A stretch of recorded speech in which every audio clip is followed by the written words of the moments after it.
बचपन में mummy papa की मृत्यु के बाद से ही गौरव अपने दादा दादी के साथ रहता है और वही दोनों उसकी पूरी दुनिया होते हैं। उनके सारे सपने पूरे करते हुए जॉब लगते ही गौरव मीनू से शादी कर लेता है। मीनू, मेरा ख्याल रखो ना रखो, पर प्लीज मेरे दादा दादी का बहुत अच्छे से ध्यान रखना। तुम्हें कुछ कहने की जरूरत नहीं है, अब वो मेरा भी परिवार है। इसके साथ वो दोनों मिलकर घर और चारों मिलकर एक दूसरे की खुशियां संभालने लगते हैं। देखते ही देखते महीने बीत जाते हैं और फरवरी शुरू हो जाता है, जिसके आते ही सोशल मीडिया पर वैलेंटाइन की बातें शुरू हो जाती है। और इसको देखकर दादी गौरव और मीनू को वैलेंटाइन पर घूमने जाने के लिए कहती हैं। अरे हो गौरव, तू मीनू को लेकर कहीं घूमने क्यों नहीं जाता? अरे नहीं दादी, हमें कहीं नहीं जाना। अरे पगला गया है क्या? यही उम्र है घूमने की। वैलेंटाइन आ रहा है, जाओ दोनों कहीं छुट्टी मना कर आओ। दादी की बात पर दोनों पति पत्नी हैरानी से उन्हें देखने लगते हैं। दादी, आपको वैलेंटाइन के बारे में कैसे पता? मुझे क्या पागल समझा है? अरे मैंने सोशल मीडिया पर सब देखा है। ये प्यार करने वालों का दिन होता है ना। दादी, तुम्हें इंटरनेट सिखाना हमें ही परेशान करेगा, सोचा नहीं था। अरे तो वो गलत क्या बोल रही है? हमेशा तुम दोनों हमारे पास रहकर सेवा में लगे रहते हो। ना शादी के बाद कहीं घूमने गए और ना ही अब जाने के लिए तैयार हो। अरे अपनी पूरी जिंदगी में तुम्हारे दादा ने पहली बार कोई अक्लमंदी की बात की है, उसे तो मान लो बच्चों। दादी, आप क्यों बेचारे दादू की टांग खिंचाई करती रहती हो? अरे वो हमारा मैटर है, तुम ये बताओ जा रहे हो या नहीं? दादी, हमें आपके साथ रहने में ही खुशी मिलती है। अरे तो हम कौन सा छोड़कर जाने के लिए बोल रहे हैं? बस घूमने जाओ और वापस आओ बच्चों। इस पर हंसकर दादा की बात टालते हुए मीनू और गौरव वहां से चले जाते हैं। लेकिन दादी अगली सुबह एक बार फिर दोनों को टोकती है।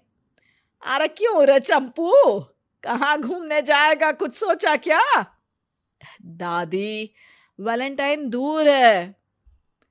ऐसा बोलकर गौरव घर से बाहर और मीनू रसोई में चली जाती है।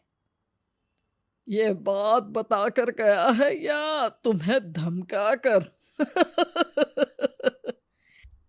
तुम भी ना ज्यादा मजे मत लो और चुपचाप मेरे सिर में तेल लगाओ।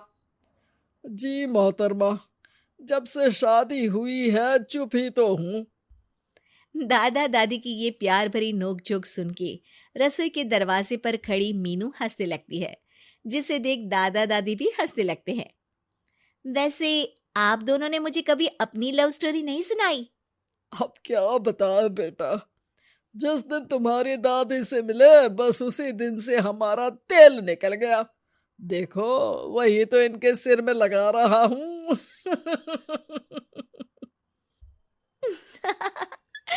वैसे आप वो भी ठीक से नहीं लगा रहे।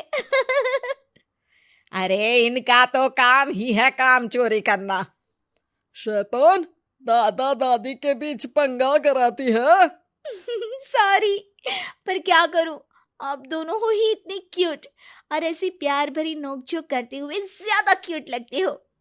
सब हंसने लगते हैं और इस उम्र में भी दादा दादी का ऐसा प्यार देख मीनू मंत्रमुग्ध हो जाती है।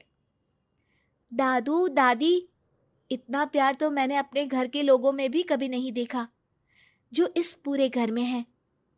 इसी पर मीनू के दिमाग में आइडिया आता है और शाम को गौरव के घर वापस आती ही वो उससे बात करती है, जिस पर दोनों बहुत खुश होते हैं। और इसी तरह देखते देखते वैलेंटाइन वीक भी शुरू हो जाता है, जिसे वो सब मिलकर कभी फूलों तो कभी चॉकलेट के साथ बहुत खुशी से सेलिब्रेट करते हैं। और इसी तरह वैलेंटाइंस डे भी आ जाता है।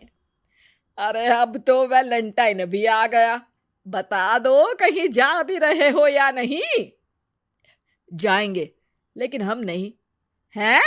फिर कौन जा रहा है? आप दोनों। हम क्यों? अरे तुम दोनों पगला गए हो क्या? इस उम्र में बूढ़ा बूढ़ी को घूमने भेजोगे? हाँ, लाइफ में पहली बार तुम्हारे दादाजी ने कुछ सही बात बोली है। अरे तुम दोनों की उम्र है, जाओ घूम कर आओ। हम बूढ़ों के पीछे क्यों पड़ गए हो? दादी, मैंने बचपन से आप दोनों को सिर्फ काम करते हुए देखा है। कभी मेरा स्कूल, कभी कॉलेज, तो कभी जॉब या शादी।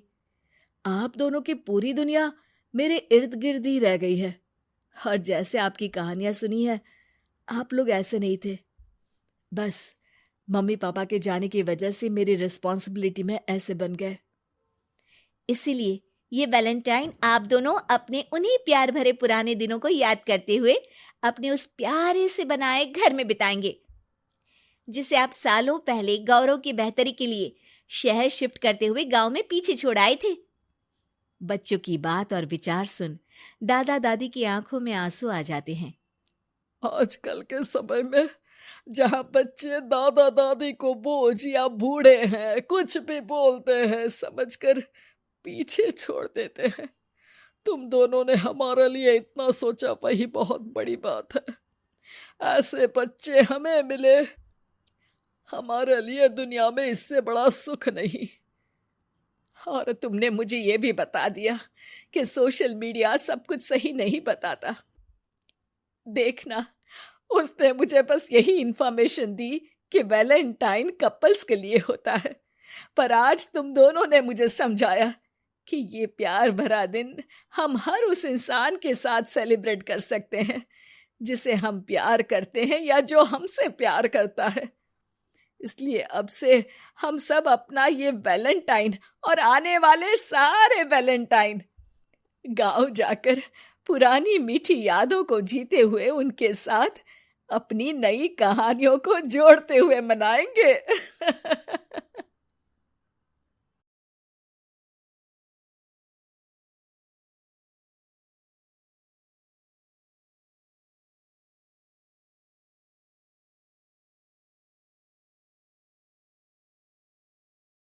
सीतापुर गांव में रहती थी एक चुड़ैल, लेकिन इस बात से गांव के लोग अनजान थे।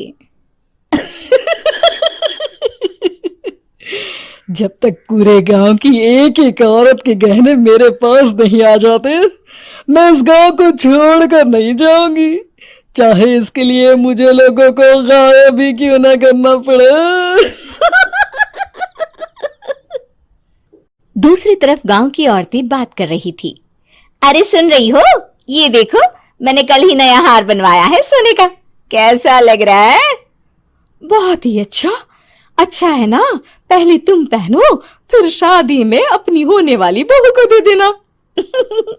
और क्या, सोने चांदी का यही तो फायदा है, जितना पुराना उतना महंगा। लेकिन एक एक पैसा बचाकर ये लेना सच में बहुत मुश्किल हो रहा था मेरे लिए। तभी वहां पहली का पति आ जाता है। गांव में एक औरत के घर के सोने के सारे गहने चोरी हो गए। लोग बातें बना रहे कि गांव में कोई चोर घुस आया है जो घर की कोई चीज को हाथ नहीं लगाता पर सिर्फ सोने के गहनों को ही चुराता है। अब तुम ना अपने ये गहने संभाल कर रखना। हे भगवान, ये क्या बोल रहे हैं? ये तो वही बात हो गई कि गांव बसा नहीं और लुटेरे पहले आ गए। दूसरी तरफ गांव के ही एक घर में रंजना रहती थी। उसके पति का गांव में चाउमीन का ठेला था। एक दिन उसके घर में एक औरत आती है। अरे रंजना, तू गांव में नहीं है तो सोचा तुम्हें बता दूं। गांव में बात चल रही है कि गांव में एक चोर घुस आया है जो घरों के सोने के गहने चुरा लेता है। अरे मैं तो सिर्फ ये कान की छोटी सी बाली ही सोने की पहनती हूँ, बाकी गहने तो मैंने गांव के बैंक में लाकर रखे हैं। ये क्या होता है? ना बाबा ना, हमारे गांव की औरतें तो गहने अपने पास ही रखती है। जब कहीं जाना हो तो बस अलमारी से गहने निकालो और पहन लो। दूसरी तरफ एक औरत हाथ में टोटके वाली छोटी सी गुड़िया लेकर घर में चली आती है। अरे कोई है? घर की औरत है क्या? क्या है ये गुड़िया? ये कोई ऐसी वैसी गुड़िया नहीं है, ये जादुई गुड़िया है। इसको घर की अलमारी में रखना। अगर तुम्हारे घर पर किसी की बुरी नजर होगी तो रात भर में ये पतली सी गुड़िया मोटी हो जाएगी। मैं कल आकर ये गुड़िया ले जाऊंगी और तुम्हारे घर की सारी बुरी नजर छूट जाएगी, समझी? अरे वाह, ये तो बहुत कमाल की गुड़िया है, दे दो। कितने की है एक? अरे नहीं नहीं नहीं, ये फ्री की है। मेरा काम इस पूरे गांव को बुरी नजर से दूर रखने का है। हाँ। भली औरत उसके हाथ से वो गुड़िया लेकर अलमारी में रख देती है। लेकिन अगली सुबह जब वो उस गुड़िया को देखती है तो पतली सी गुड़िया मोटी हो चुकी होती है। हे भगवान, ये क्या? किसने मेरे घर को बुरी नजर से बांध रखा था? तभी वो गुड़िया वाली भी आ जाती है। मैंने कहा था ना, घर पर बहुत ज्यादा बुरी नजर है। लाओ, ये गुड़िया मुझे दे दो। औरत वो गुड़िया उठाकर उसे दे देती है। गुड़िया हाथ में आते ही वो औरत उसे लेकर सीधे गांव के बाहर की खाली हवेली में चली जाती है और साधारण औरत से चुड़ैल बन जाती है। अरे पगली, गांव वाली इस गुड़िया के पेट में तेरे घर के सारे गहने हैं। इतना बोलकर वो गुड़िया को फाड़ देती है और सारे गहने निकाल लेती है। वहीं दूसरी तरफ, हे भगवान, मेरे घर के सारे गहने चोरी हो गए। उस औरत के घर के आसपास लोगों का जमावड़ा हो जाता है और लोग बातें करने लगते हैं। लो जी, ये भी घर गया। पता नहीं कौन चोर है जो इतनी होशियारी से गहने चुरा लेता है। कुछ समझ में नहीं आ रहा कि कौन है। लोग तो घर से कहीं जाते भी नहीं है, न ताला लगे न घर खाली हो, फिर भी रातों रात गहने चोरी हो जाते हैं। अरे हम तो कहते हैं लोगों को बारी बारी चौकीदारी करनी चाहिए, चोर को तो पूरे गांव वाले मिलकर पकड़ ही लेंगे। लोग बारी बारी घरों की चौकीदारी भी करते हैं, लेकिन चोरी होने का सिलसिला रुकता ही नहीं। फिर एक दिन रंजना के पड़ोस से भी रोने की आवाज आती है। अरे, आज ही घर की बुरी नजर उतरी और आज ही सारे गहने भी चोरी हो गए। कैसी बुरी नजर? क्या हुआ था? तभी वहां उस औरत का पति भी आ जाता है जिसके घर में गहनों की चोरी हुई थी। हाँ, मेरी बीवी ने भी किसी गुड़िया को घर में बुरी नजर उतारने के लिए रखा था, लेकिन अगले दिन गहने चोरी हो गए। अब रंजना को कुछ कुछ बात समझ में आ जाती है। वो गांव वालों से कहती है, देखिए, अब आप लोग चिंता न करें, जल्द ही चोर पकड़ा जाएगा। उस नजर उतारने वाली गुड़िया को आज मेरे घर कोई भेज देना। फिर क्या था, चुड़ैल को लोग रंजना के घर भेजते हैं। पहली बार देखा है कोई खुद लुटने को तैयार बैठा है। तो तू है जिसे घर की बुरी नजर उतारनी है? ये ले गुड़िया, ये सुबह तक मोटी हो गई तो समझो तुमको और तुम्हारे घर वालों को नजर लगी है। हाँ हाँ, मैंने काफी सुना है। तुम ये गुड़िया मेरे घर छोड़ देना। अरे क्यों नहीं, कल सुबह आऊंगी जब गुड़िया तुम्हारे घर की सारी बुरी नजर लेकर मोटी हो जाएगी, ठीक है? अब क्या था, रात को रंजना ने पूरी नजर गुड़िया पर रखी। वो अपने पति और गांव के कुछ लोगों को घर की खिड़की से घर के अंदर नजर रखने को कह देती है और फिर जो नजारा सब देखते हैं वो हैरान करने वाला होता है। गुड़िया धीरे से अलमारी खोलकर बाहर आती है। अलमारी के सारे गहने लेकर घर में जहां जहां गहने होते हैं वो लेकर अपने मुंह से खा जाती है। वो जितने गहने खाती उतनी ही मोटी हो जाती और फिर अलमारी में बंद हो जाती है। गांव वाले डर के मारे वहीं बेहोश हो जाते हैं। लेकिन सुबह जब वो औरत गुड़िया लेने आती है, रंजना उसका सामना करती है। ये देखो, गुड़िया कितनी मोटी हो गई है। लगता है मेरे घर में बहुत लोगों की नजर लगी है। लाला, ये गुड़िया मुझे दे दे। अरे बहुत कीमती गुड़िया है ये। तेरे घर की सारी बुरी नजर मैं गांव के बाहर वाली हवेली में फेंक आती हूँ। शाम को फिर लोगों के घर इसे लेकर जाना है ना। इसमें तो मेरी जान बसती है, जान। रंजना गुड़िया को चुड़ैल की तरफ बढ़ा देती है, लेकिन फिर वापस ले लेती है और गुड़िया के हाथ मोड़ देती है। जैसे ही गुड़िया के हाथ मोड़ती है, चुड़ैल का हाथ भी मुड़ जाता है। अच्छा, तो ये वो गुड़िया है जिसमें तुम्हारी जान बसती है। अब सुन चुड़ैल, तेरी सारी हकीकत सबके सामने आ गई है। या तो गांव वालों के गहने लौटा दे, नहीं तो मैं इस गुड़िया की गर्दन मोड़ दूंगी। चुड़ैल डर जाती है। अरे नहीं नहीं, मेरी गुड़िया दे दो, मैं सबके गहने वापस कर दूंगी। ठीक है, अब भी जा और सबके सारे गहने वापस कर। चल निकल यहां से। चुड़ैल सबके गहने लौटाकर रंजना के पास आती है। ला दे मेरी गुड़िया रंजना, इसके अंदर के गहने निकाल ले, लेकिन गुड़िया वापस दे दे।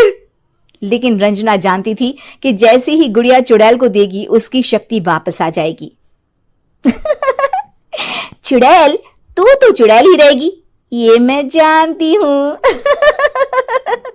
अरे नहीं नहीं नहीं, मैं गांव छोड़कर चली जाऊंगी, किसी को परेशान नहीं करूंगी, वादा करती हूँ मैं। लेकिन रंजना उसकी एक बात नहीं सुनती और गुड़िया का सर उसके शरीर से अलग कर देती है। चुड़ैल सर अलग होते ही गायब हो जाती है। गांव वाले रंजना के साहस और बुद्धि की खूब प्रशंसा करते हैं।